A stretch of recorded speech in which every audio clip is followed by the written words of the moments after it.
এটা পাইলো, অমুক এটা পারে, আমি পারি না কেন? আপনিও পারবেন। ওনাকে যে মাটি দিয়ে আল্লাহ বানাইছে ওই মাটি দিয়ে আপনাকেও বানাইছে। উনি পারলে আপনি পারবেন না কেন? আপনার মাথায় যা দিছে উনার মাথায় আল্লাহ তাই দিছে। তাহলে আপনি আর আমি পারবো না কেন? কোন কারণে পারবো না এটা বলেন?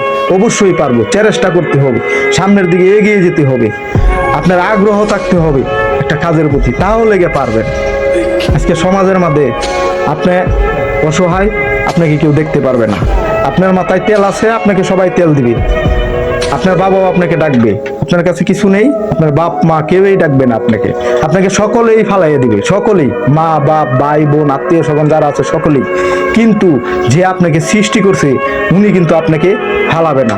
উনি আপনি কত অমান্য করতেছেন, কত কাজ তার অমান্য করতেছেন। নামাজ করেন না, হজ করেন না, জাকাত দেন না, ঠিক মতো ফকিরে ভিক্ষা দেন না, তারপরেও কিন্তু আল্লাহ আপনার এক ফোঁটা পানিও বন্ধ করে নাই। আপনার পানিটি আপনি খাইতেছেন, আপনার অক্সিজেন বন্ধ করে নাই। আপনি দেখেনছি, চোখটা বন্ধ করে দেখেন আপনার কি আছে পৃথিবীর মধ্যে। আপনার কিন্তু কিছুই নাই। আপনার দেহেতে দুই রুহুটা চলে যায়, তাহলে আপনার দেহটা শুধু খালি পড়ে থাকবে, এটা হলো লাশ। আত্মীয় স্বজন, এই যে এত সাদের মা বাবা ভাই বোন চাচা চাচি সকলেই বলবে কি যে রুমেতে বাহির করো, বাহির করো, এটা লাশ, এটা বাহিরে ফুটায় দাও, খাডুল্লার মধ্যে বাহিরে চাদর দিয়া ঘুরে তুলে দিবে। কেউ আপনার খবর রাখবে না। সকলেই ব্যস্ত হয়ে যাবে, আপনাকে কখন দাপন করবে, আপনাকে কখন মারি দিবে, মারি দিয়ে তুই আয়া তারা মাছ দিয়ে ভাত খাবে, কিন্তু আপনার কথা ভাববে না। আপনি একবার ভাবেন, আপনাদের এই যে সুদ ঘুষ খায়া আপনার দন দৌলত করতেছেন, এই দন দৌলত আপনার কোনো কাজে আসবে না কিয়ামতের দিন। এটা মানেন, এটা মানেন আর না মানেন। এখন আমাদের সমাজে যদি সুদ ঘুষের কথা বলে তাহলে ইমামের চাকরি থাকে না। আর যদি সুদ কেউ খায়, যদি তার কথা কিছু বলা যায়, সেই সুদ ঘুরে ভালো মানুষে দেখতে পারে না। এটাই হলো বাস্তব। আপনি মরে থাকলে আপনার পড়ে থাকবে আপনার লাশ, কেউ কাটবে বাঁশ, কেউ কবর কুদবে, কেউ আনবে গা সাদা কাপড় কিনিয়া, কেউ গোসল করাবে, সকলেই আপনাকে বিদায় দেওয়ার জন্য ব্যস্ত হয়ে যাবে। আপনার একটা গোসল দিবে, গোসল দেওয়ার পরে আপনার জানাজা হবে, জানাজা হওয়ার পরে আপনাকে সেই কাডুল্লার মাঝে চারজনে নিয়ে আপনাকে গুরুস্থানে চলে যাবে। সকলেই আপনাকে ওই জায়গায় রেখে সকলেই চলে আসবে। তখন আপনি কিন্তু একাই থাকবেন, আপনার কবরে আপনি থাকবেন, হিসাব আপনাকেই দিতে হবে।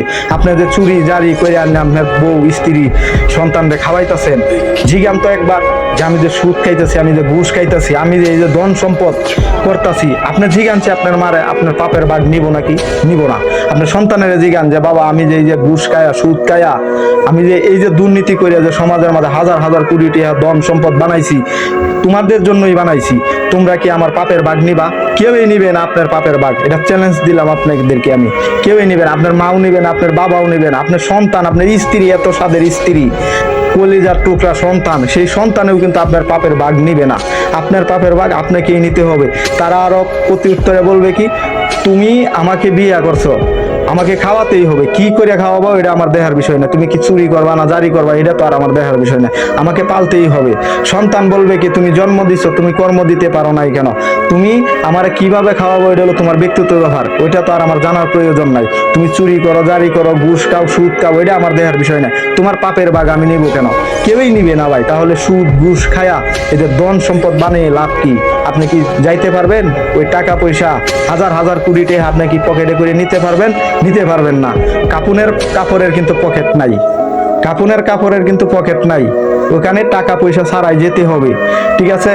আপনার খালি হাত দুইটা যাবে, আপনার সাথে কিছুই যাবে না, শুধু খালি যাবে মরলে 3 টুকরা কাপড় যাবে, একটা বাঁশ যাবে, আর আগরবাতি যাবে 1 প্যাকেট।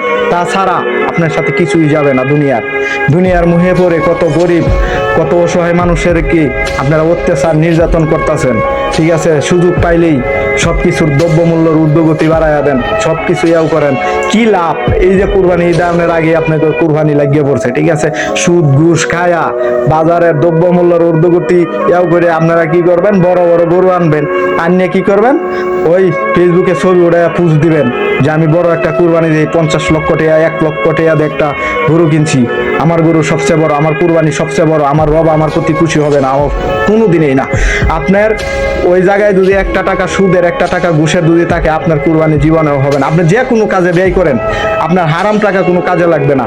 আপনি মসজিদ মাদ্রাসার মাঝে দিলে ওই হারাম টাকা আপনার কবুল হবে না। আপনি হারাম টাকা দিয়ে মসজিদ মাদ্রাসা করলে হবে না। তাই বলি, কাপড়ের কিন্তু পকেট নাই।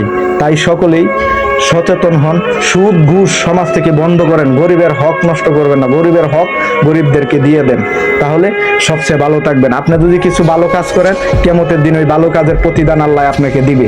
আর যদি কোনো খারাপ কাজ করে থাকেন, আপনি প্রস্তুত হয়ে যান, কবরের আযাব বড় কঠিন, সইতে পারবেন না। এমন এক ফেরেশতা আছে যে কানেও শুনে না, চোখেও দেখে না, সে লোহার হাতুর দেয়া, এমন হাতুর দিয়ে আগুনের বাড়িয়াবে, যে হাতুর দিয়া যদি উহুদ পাহাড়ের মাঝে যদি একটা আঘাত করতো, উহুদ পাহাড় তুলার মতো উড়ে চলে যাইতো, ঠিক আছে, সেই হাতুর দিয়ে আপনাকে বাড়িয়ে আপনি কত চিল্লা চিল্লি করবেন, আপনি কত চিল্লা চিল্লি করবেন, কেউ শুনবে না, সে শুনবে না, তো সে চোখেও দেখে না, কানেও শুনে না। তাই বলি এখনো সচেতন হয়ে যান, সকলেই ভালো হয়ে যান, ভালো পথে চলেন, ভালোভাবে কামাই করেন, হালাল খান, হারামের জায়গাতে যাবেন না। আমাদের সমাজে সুদ ঘুষ ভরে গিয়েছে, আমরা সুদ ঘুষ না করি, আমরা এইসব বয়কট করি। সকলেই ভালো থাকবেন, সুস্থ থাকবেন, আমার জন্য দোয়া করবেন, আমিও আপনাদের জন্য দোয়া করি। সকলেই ভালো থাকবেন, সুস্থ থাকবেন। আল্লাহ হাফেজ। আসসালামু আলাইকুম ওয়া রাহমাতুল্লাহি।